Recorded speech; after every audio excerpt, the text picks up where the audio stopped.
দুনিয়া টাকার গোলাম নাটকের ৪ নম্বর পর্বের জন্য আপনারা যারা অধীর আগ্রহে অপেক্ষা করছেন তাদের জন্য রয়েছে একটি বড় আপডেট। কথা ছিল প্রতি সপ্তাহে রবিবার ও বৃহস্পতিবার এই নাটকের নতুন এপিসোড আসবে, কিন্তু গত ২৮শে মে বৃহস্পতিবার ঈদের কারণে নাটকটি আপলোড করা হয়নি। এরপর সবার চোখ ছিল আজকের দিনটির দিকে, কিন্তু আজ ৩১শে মে রবিবার দুপুর ১২টা পার হয়ে গেলেও কেন ৪ নম্বর পর্বটি আসলো না? কেন আবারও পেছানো হলো এই ধামাকা এপিসোডটি? অনেকেই ভাবছেন নাটকটির এডিটিং বাকি নাকি কোনো টেকনিক্যাল সমস্যা হয়েছে। আসলে মূল কারণটি কিন্তু অন্য জায়গায়।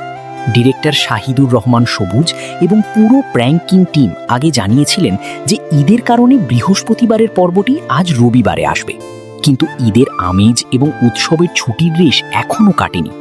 দর্শক থেকে শুরু করে কলাকুশলী সবাই এখনও ঈদের ছুটিতে ব্যস্ত। আর ঠিক এই কারণেই টিম সিদ্ধান্ত নিয়েছে দর্শকদের পুরো উপস্থিতি নিশ্চিত করতে আজকেও পর্বটি রিলিজ করা হবে না। তবে দর্শকদের হতাশ হওয়ার কিছু নেই। নাটকটির শুটিং এবং এডিটিং প্যানেলের কাজ কিন্তু একদম কমপ্লিট হয়ে আছে। টিম জাস্ট পারফেক্ট একটা টাইমিংয়ের অপেক্ষা করছে, যাতে আপলোড করার সাথে সাথেই আপনারা সবাই একসঙ্গে নাটকটি উপভোগ করতে পারেন। খুব সম্ভবত এই সপ্তাহের মধ্যেই, অর্থাৎ আগামী ২-১ দিনের ভেতরেই যে কোনো দিন হুট করে সারপ্রাইজ হিসেবে চলে আসতে পারে দুনিয়া টাকার গোলাম ৪ নম্বর পর্বটি। তাই আর মাত্র কিছুটা সময় ধৈর্য ধরুন।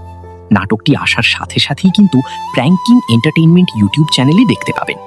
আপনাদের কি মনে হয় ৪ নম্বর পর্বে শান্ত আর লামহার রসায়ন কেমন জমবে? কমেন্ট করে ঝটপট আপনার মতামত জানিয়ে দিন।